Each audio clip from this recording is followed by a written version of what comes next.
समुद्र की 4 किलोमीटर की गहराई में जहां सूरज की रोशनी कभी नहीं पहुंचती, वहां एक खामोश कब्रिस्तान है।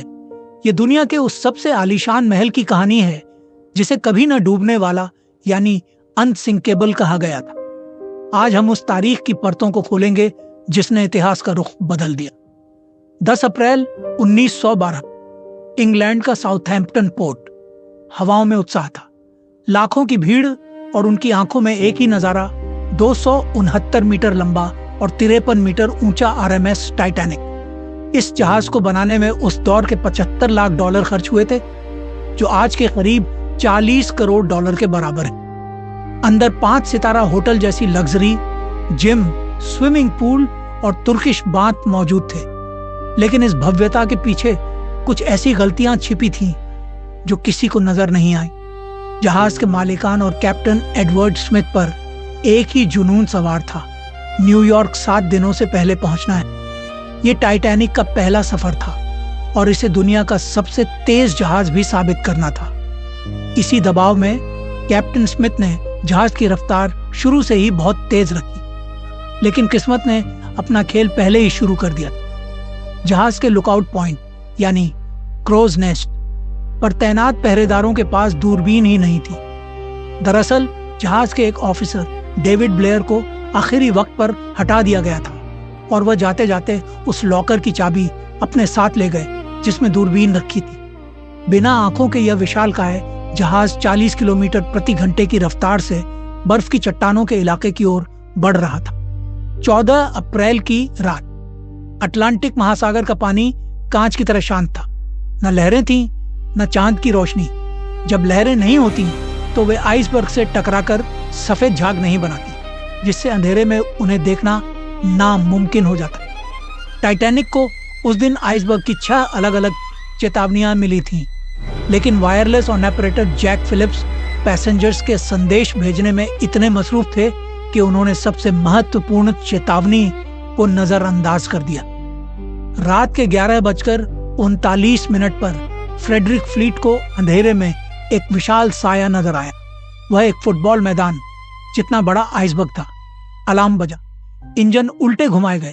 जहाज को मोड़ने की पूरी कोशिश हुई, लेकिन 1.5 मिलियन टन भारी उस बर्फ के पहाड़ से टकराना अब तय था।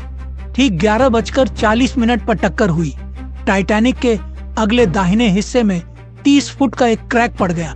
यहाँ जहाज की बनावट की एक बड़ी खामी सामने आई। जहाज को जोड़ने वाली रिवेट्स यानी कीलें स्टील की नहीं बल्कि कमजोर कास्ट आयरन की थीं। टक्कर के दबाव से ये कीलें बटन की तरह टूट गईं और जहाज के अंदर पानी भरने लगा। इंजीनियरों ने दावा किया था कि अगर जहाज के 4 हिस्से पानी से भर भी जाए तब भी ये नहीं डूबेगा, मगर उस रात 6 हिस्से एक साथ फट चुके थे। अब टाइटैनिक का अंत निश्चित था। समुद्र के सन्नाटे में इमरजेंसी रॉकेट्स छोड़े जा रहे थे। सिर्फ 37 किलोमीटर दूर एसएस कैलिफोर्निया नाम का एक जहाज खड़ा था। उनके क्रू ने टाइटैनिक के रॉकेट्स देखे भी थे, लेकिन उनके कैप्टन ने सोचा कि शायद अमीर लोग पार्टी मना रहे। उस रात कैलिफोर्निया का वायरलेस रेडियो भी बंद था, वरना 1500 जिंदगियां बचाई जा सकती थी। मदद के लिए आने वाला एकमात्र जहाज कारपेथिया 107 किलोमीटर दूर था, जिसे पहुंचने में 4 घंटे लगने वाले थे। लेकिन टाइटैनिक के पास इतना वक्त नहीं था। जहाज पर चीख पुकार मच गई। मौत सामने थी और लाइफ बोट सिर्फ 20 थीं।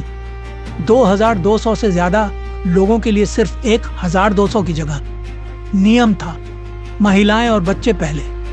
लेकिन डर इतना था कि शुरुआती लाइफ बोट्स आदि खाली ही उतार दी गई। जहाज धीरे धीरे आगे से झुकने लगा और उसका पिछला हिस्सा हवा में उठ गया।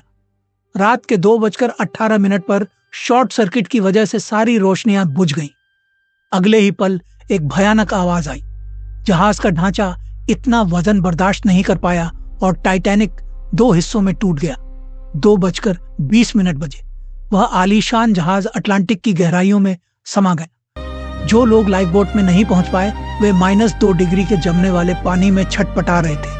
इंसान इतने ठंडे पानी में 30 मिनट से ज्यादा जिंदा नहीं रह सकता। सुबह जब कारपेथिया पहुंचा तो उसे सिर्फ लाशें और कुछ खुशकिस्मत सर्वाइवर्स मिले। 1500 से ज्यादा लोग उस रात मारे गए। सालों तक दुनिया मानती रही कि टाइटैनिक की बनावट में ही खराबी थी, लेकिन 1985 में जब इसका मलबा मिला तो कहानी कुछ और ही निकली। रिसर्च से पता चला कि टाइटैनिक कोई कमजोर जहाज नहीं था, बल्कि समुद्र की उन ताकतों ने उसे तोड़ा जिसे कोई भी इंसान नहीं रोक सकता था। टाइटैनिक का अगला हिस्सा आज भी बेहतर हालत में है, जबकि पिछला हिस्सा 80 किलोमीटर प्रति घंटे की रफ्तार से गिरकर पूरी तरह तबाह हो चुका है। आज 110 साल बाद भी टाइटैनिक हमें याद दिलाता है कि इंसान की तकनीक चाहे कितनी भी बड़ी क्यों ना हो जाए, वह कुदरत से बड़ी नहीं हो सकती। समुद्र के नीचे पड़े 40,000 टन लोहे के ये टुकड़े अब धीरे धीरे बैक्टीरिया द्वारा खाए जा रहे हैं। अनुमान है कि 2030 तक यह मलबा पूरी तरह गायब हो जाएगा। टाइटैनिक की दास्तां महज एक जहाज का डूबना नहीं, बल्कि इंसानी गुरूर की वह सबसे बड़ी शिकस्त है जिसे वक्त कभी नहीं भुला पाएगा।